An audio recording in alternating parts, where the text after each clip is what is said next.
Buen día, mi nombre es Raiza Ruiz, soy profesora de parasitología en el Instituto de Medicina Tropical y voy a hablar sobre parasitosis intestinales, un problema lamentablemente muy frecuente en países que como Venezuela tienen mala calidad del agua de consumo, mala disposición de excretas, recolección de basura, proliferación de vectores mecánicos, todas estas condiciones que favorecen la contaminación fecal de agua y alimentos y así pues son factores de riesgo para que tengamos parasitosis intestinales.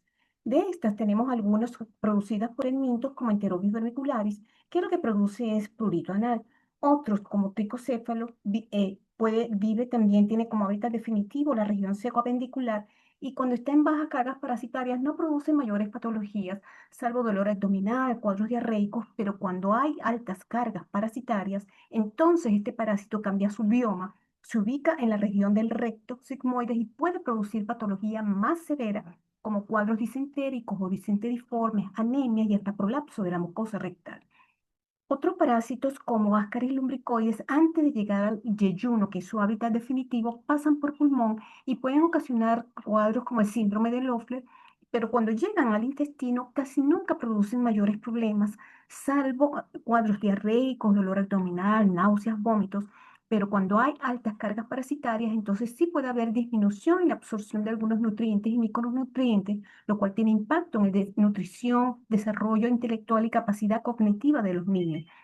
Ya cuando hay mayor número de pacientes, de parásitos, entonces puede haber pseudoobstrucción intestinal y migraciones a lugares ectópicos o salida por orificios naturales.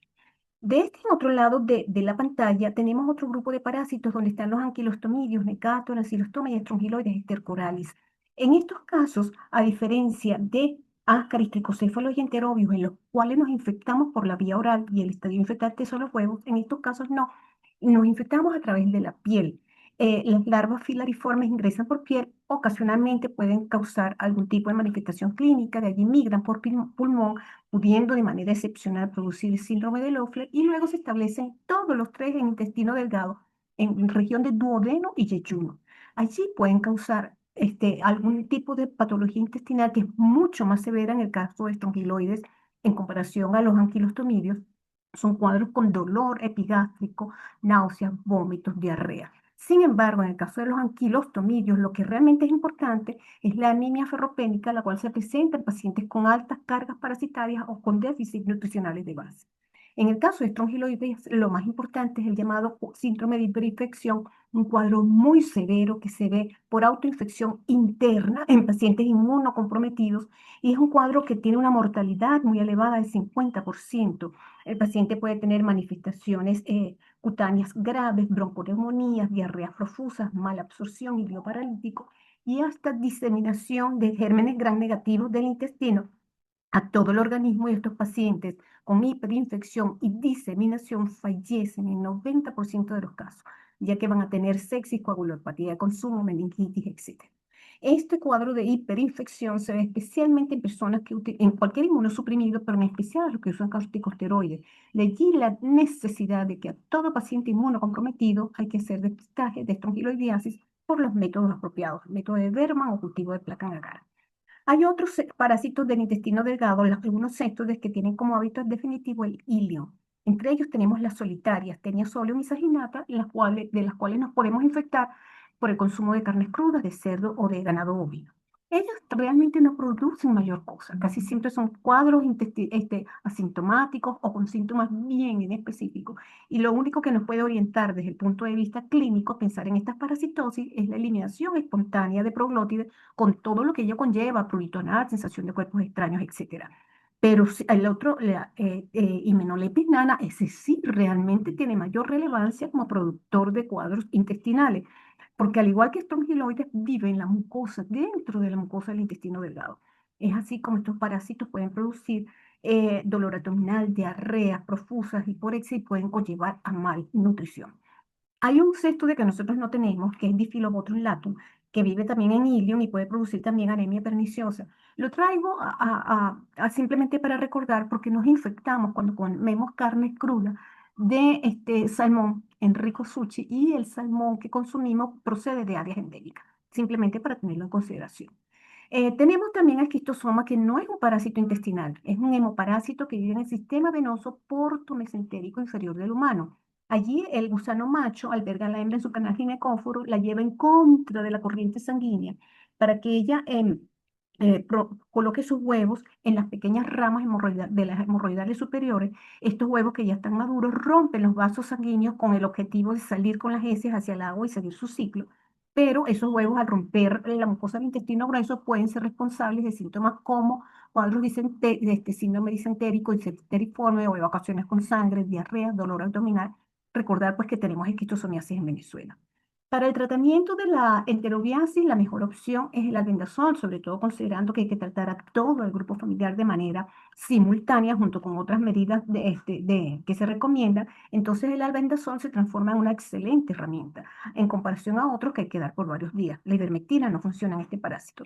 Para ascariasis, pues, ¿cuál albendazol es la mejor opción? Se puede usar albendazol, nitazoxanida, en algunos casos piperacina o tratamiento quirúrgico, y hasta ivermectina. A pesar de que la ivermectina es muy eficiente, preferimos no usarla porque es la única opción terapéutica que tenemos para esta angiloidiasis, que es una parasitosis que nos puede matar y no queremos tener problemas de resistencia.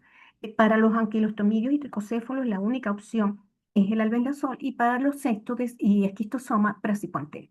Aquí yo quería era recordar que los nematodos intestinales pueden inducir una importante reacción de hipersensibilidad de tipo 2 para protegernos.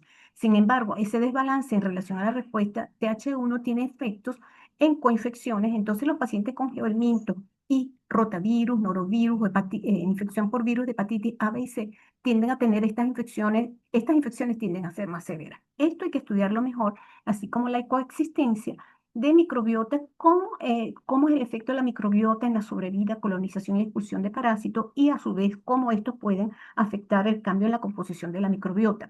Esto es importante porque eventualmente podría generarnos nuevas estrategias terapéuticas tanto para las infecciones parasitarias como para la enfermedad intestinal inflamatoria. Ahora, la mala calidad del agua es el principal factor de riesgo para la adquisición de infecciones por protozoarios intestinales.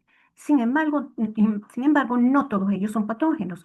Ellos no producen, hay algunos de ellos que no producen síntomas, ni se transforman en parásitos más agresivos en el inmunosuprimido, ni hay que indicarles tratamiento. Sin embargo, su presencia es importante porque indican contaminación fecal de aguas y alimentos, y hay que enfatizar las medidas de control en esas personas. Pero hay otros que sí son patógenos, y algunos afectan el intestino delgado, como Giardia duodenales o intestinales, o Giardia lamblia, como la quieran llamar. Una vez como nos infectamos, el parásito se desenquista y los trofosaitos se ubican en el borde en cepillo del enterocito, bloqueando o impidiendo la absorción de agua, electrolitos, carbohidratos, grasa, generando una diarrea osmótica similar a la que producen rotavirus y adenovirus. Los pacientes con giardiasis pueden tener los cuadros clásicos de evacuaciones líquidas o pastosas, muy fétidas, con esteatorrea, epigastralgia, flatulencia, hiporexia, náuseas, vómitos. A veces puede haber cuadros crónicos o recidivantes con afección en el crecimiento y desarrollo de los niños, porque esto es más frecuente en niños en edad preescolar, y también puede haber pacientes asintomáticos. Todo depende un poco de cada paciente, de la edad, de su estado nutricional, inmunológico, la cepa del parásito, etc. Tenemos también otros parásitos que son del intestino delgado, de la región del duodeno y yeyuno, pero que tienen como hábitat definitivo el enterocito. Entonces son parásitos como Cystoisospora belli y Cyclospora cayetanensis, son parásitos intracelulares e intracitoplasmáticos del enterocito, en tanto que Cryptosporidium es intracelular también, pero es extracitoplasmático, él vive en la membrana. Lo cierto es que estos parásitos, que tienen un ciclo bastante complicado y que no vamos a explicar ahora, terminan por generar a largo plazo destrucción del enterocito, de tal manera que en estos casos va a haber hiperplasia críptica, atrofia de vellosidad, diarrea secretora, infiltrado inflamatorio, aumento en la secreción de cloro, disminución de la absorción de agua, apoptosis de células, todas estas características de una diarrea secretora similar a la de cólera, Escherichia coli enterotoxigénica, Shigella. Los pacientes van a tener un cuadro diarreico muy severo, con diarreas acuosas, profusas, con pérdida de gran cantidad de líquidos. Son evacuaciones muy frecuentes durante el día. El paciente puede deshidratarse, puede haber dolor abdominal, febrícula, y si bien es cierto que el cuadro es muy severo, si el paciente es inmunocompetente, esto se limita en pocos días. pero en el inmunosuprimido la diarrea puede ser crónica o recidivante y puede haber ubicaciones ectópicas en vías biliares de estos parásitos. En cuanto a para el protozoario del intestino grueso, tenemos entamoeba histolítica. Aquí hay que recordar de que, que de cada núcleo del quiste que nos infecta se van a generar trofozoitos. Estos trofozoitos se van a multiplicar por fisión binaria simple muchas veces y lo habitual es que en algún momento estos trofozoitos se dediquen a la formación de quistes, prequistes, quistes inmaduros, etcétera, de tal manera que puedan garantizar su sobrevida como especie e infectar a otros hospedadores. Pero hay ocasiones en las cuales estos trofozoitos se transforman en trofozoitos invasores que comen glóbulos rojos y que pueden causar patología en intestino grueso, en pulmón, en hígado y en otros tejidos. Hay que recalcar que ambos trofozoitos, estos primeros trofozoitos y estos segundos y causales de patología, son exactamente iguales desde el punto de vista morfológico. Sin embargo, hay algunas diferencias. La primera diferencia es que estos trofozoitos de aquí, los primeros, no comen glóbulos rojos, en tanto que estos segundos trofozoitos sí fagocitan glóbulos rojos y otros tipos de células, células de hígado, intestino grueso, etc. Entre tanto, estos trofozoitos no producen síntomas, este segundo grupo sí producen síntomas. Y una tercera e importante característica es que estos trofozoitos pueden generar quistes, entre tanto que estos otros trofozoitos invasores no generan quistes. No hay formación de quistes en tejidos una vez que el parásito toma este camino. Entonces, estos trofozoitos van a formar unas enzimas proteasas que tienen una gran importancia porque ellas van a depletar la formación del moco colónico, la IgA, van a degradar componentes de la matriz conectiva extracelular y de las uniones estrechas, van a producir apoptosis y trogocitosis de las células epiteliales del intestino grueso, van a favorecer la formación de citoquinas proinflamatorias, van a destruir terminales nerviosos y vasos sanguíneos, van a inhibir, a degradar el complemento, van a fagocitar glóbulos rojos, pueden ingresar desde vasos sanguíneos y diseminarse a otras partes. Lo cierto es que estas proteasas son las responsables por la lesión fundamental en la amibiasis, que es la necrosis, que es la lesión responsable por la formación de las úlceras puntiformes en el epitelio interglandular, que pueden profundizarse hasta la submucosa, concentrándose en el sitio de mayor resistencia y originar las úlceras en botón de camisa o en reloj de arena, que pueden inclusive profundizarse y afectar la serosa. Entonces, los pacientes con amibiasis, hay dos grandes polos de amibiasis. Uno, la amibiasis infección, son pacientes que son asintomáticos, son los portadores asintomáticos del quiste. Y el otro grupo, donde hay trofozoitos invasores, que es la amibiasis enfermedad, puede haber formas extraintestinales y formas intestinales, de las cuales la más frecuente es la amibiasis intestinal aguda con el síndrome disentérico, bien conocido por todos ustedes. Hay algunas manifestaciones intestinales menos frecuentes, pero que existen, como perforaciones, infecciones secundarias o amebomas. El paciente con galantidiasis puede tener desde cuadros disentéricos muy severos hasta cuadros asintomáticos, lo mismo que el paciente con blastocistosis. Algunos pacientes son asintomáticos y otros tienen cuadros intestinales más o menos severos, con distensión abdominal, vómitos, cuadros diarreicos importantes, líquidos, a veces con moco, dolor abdominal y a veces con otras manifestaciones extraintestinales. Y dientamoeba es un parásito extraño porque no tiene quistes para infectarnos. Entonces, aparentemente, los trofozoitos de este parásito infectan aparentemente huevos del mintus, los cuales usan como caballo de Troya para llegar al intestino grueso, donde pueden causar cuadros diarreicos recurrentes, dolor abdominal, flatulencias, el paciente mejora, vuelve con la sintomatología y es un diagnóstico extremadamente difícil porque los exámenes convencionales están negativos. Esos pacientes solo se diagnostican por cultivos especiales y esto nada más se hace en el Laboratorio Nacional de Amibiasis en la Escuela de Bioanálisis de la Universidad Central de Venezuela. Para el tratamiento de la amibiasis, pues preferimos el metronidazol, aunque otros imidazólicos, nitazoxanida, se pueden indicar. El diodohidroxiquinoleína, paramomicina, se usan para los portadores asintomáticos de quiste. Para blastocistosis y giardiasis nos ha ido muy bien con nitazoxanida, aunque los imidazólicos también pueden estar indicados. Para pacientes con isosporiasis o isospora y ciclospora cayetanensis, trimetoprim sulfa; para Cryptosporidium solo nitazoxanida; para dientamoebas fragilis, iodo, hidroxiquinoleínas y paramomicinas, difíciles de conseguir; y para balantidiasis, tetracitlina. Hay que recordar que hay una relación entre el llamado síndrome de colon irritable y protozoos intestinales que debe ser mejor evaluado.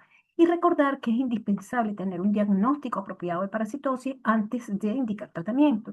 Tenemos para los hermintos intestinales el examen simple de ese es de utilidad, sobre todo cuando hay altas cargas parasitarias.